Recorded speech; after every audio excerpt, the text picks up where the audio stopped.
Welcome to my comedic expression of portions of my spiritual journey called Last Laugh, because I always get it. Get it? In the spiritual world, I am known as an empath. Ah, yes, empath. Formerly known as sensitive. And I accept the realization that for over a decade of my life, I've been involved with someone who very well could have been a fucking narcissist. And guess what? People like that love people like me. Makes it easy for them to be all narcissistic with somebody. Why? Because I used to be the type that would look past painfully obvious sociopathic, psychopathic behaviors and just dismiss it as quirky. I would turn a blind eye to all the red flags. The red flags, Six Flags, Flagstaff, Freak flags, all of the red flags, and just act like I don't see them at all. Walk on eggshells around somebody so they don't get triggered type shit. Praise all their ideas and laugh at all their jokes. And probably kiss the shit end of the stick when they handed it to me. Yes, I fucking did. I was a narcissist's wet dream. Fucking narcissist. Has anyone ever been in one of these types of relationships, or is it just me falling for shit all the time? Because if a fuckboy is a demon, I'm here to tell you that a narcissist is the devil, and there has been a whole bunch of these devils dispatched upon the community of empaths for the sole purpose of taking us out. Now, let me just say, he wasn't diagnosed by a professional, because the narcissist will never go to see a professional, because they always believe that there's nothing wrong with them. And so they damn sure is not going to go to a psychiatrist to find out that they're narcissistic. And let me make it clear, I am not a doctor, so I don't know, but I do know how to Google. And them characteristics, when I look this shit up, we're looking mighty fucking familiar. So I'm like, yeah, most likely, yeah. So having survived somebody with narcissistic tendencies, I feel like it's my duty to share my experience in the hopes of helping somebody else save themselves. Because these people will take you down if you don't realize in the next time what exactly the fuck is going on. And so, here are some indicates to give you a clue as to whether or not you might be dealing with somebody with narcissistic tendencies. This is how you know. He or she might have a little touch of the narcissist. So here's my comedic expression of what life is like with a fucking narcissist. If when you meet this person and you have your shit together and you are very beautiful, very handsome, and had it going on, and the first thing they started doing after they hooked you with their nicey nice and perfect Prince Charming routine or Princess Charming routine, the first thing they do is separate you from all your friends.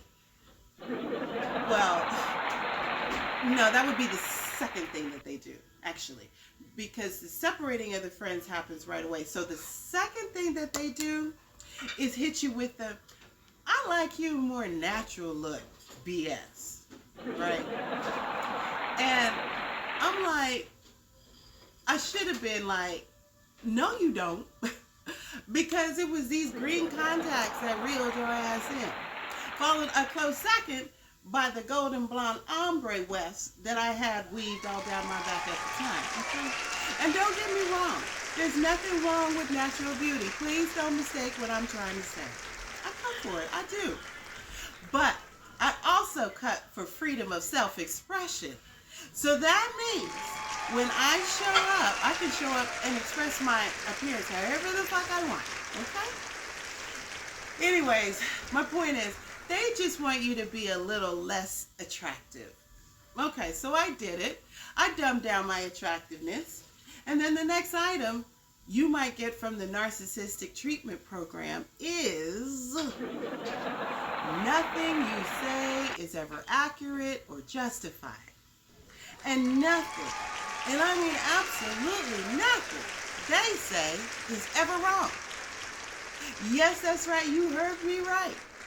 You're always wrong, and they are always right. Always. So you might be dealing with somebody who has a bit of the narcissistic tendencies if they always have to have the last fucking word, even if it's to themselves. Just murmuring around under their breath, walking away until they can't hear you anymore because you are still talking to them. And so they can feel like they got the last word. Fuck out of here. Oh yeah, and one of my favorites. You might be dealing with somebody who's got a little of the narcissistic if they gaslight you incessantly in arguments that they started. Yes, you could be dealing with somebody with narcissistic tendencies if during conversations they gaslight you and turn it into an argument. You see, because arguments are easy to start for them, right? Because it's already like you don't ever know what the fuck you're talking about. Every time you open your fucking mouth, you say something wrong to them. So they have many, many opportunities to start an argument by first disagreeing with you and then trying to change your mind. And with that something said, anything, they'll start gaslighting you. And because they're constantly having to correct you, you're going to listen.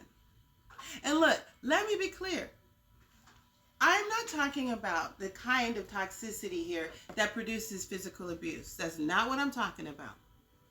I'm talking about emotional abuse, mental abuse, psychological abuse. Somebody getting you to the point where you lose management of your emotions. Start getting really passive and shutting the fuck down because you just don't want to argue anymore. You're exhausted. So at this time, let me pause for the cause. Let me make sure we are on the same page here by getting a working definition of gaslighting so that you can be clear, so we can be clear. Gaslighting is when somebody manipulates you in conversation, psychologically manipulates you into questioning your very own sanity, your own reasoning, and your own damn logic in order to get you to discredit your own fucking self. Okay? They need you to doubt yourself and to think that you're crazy so that they can take advantage of you. And that would allow them to break you down and make you trust them so you don't trust yourself. See, they condition your mind over time and groom you so that you were once very beautiful and now you're, a plain at the very least, less attractive, right? And let's say, you ain't got no more friends because they help you run them off. And, well, you still have your family, they don't say anything to your family or anything about them. They let you keep your family. They don't separate you from your family. You do that one all by yourself. Because if your family was anything like mine, they kind of like to sit back and watch you stumble off the edge of the cliff.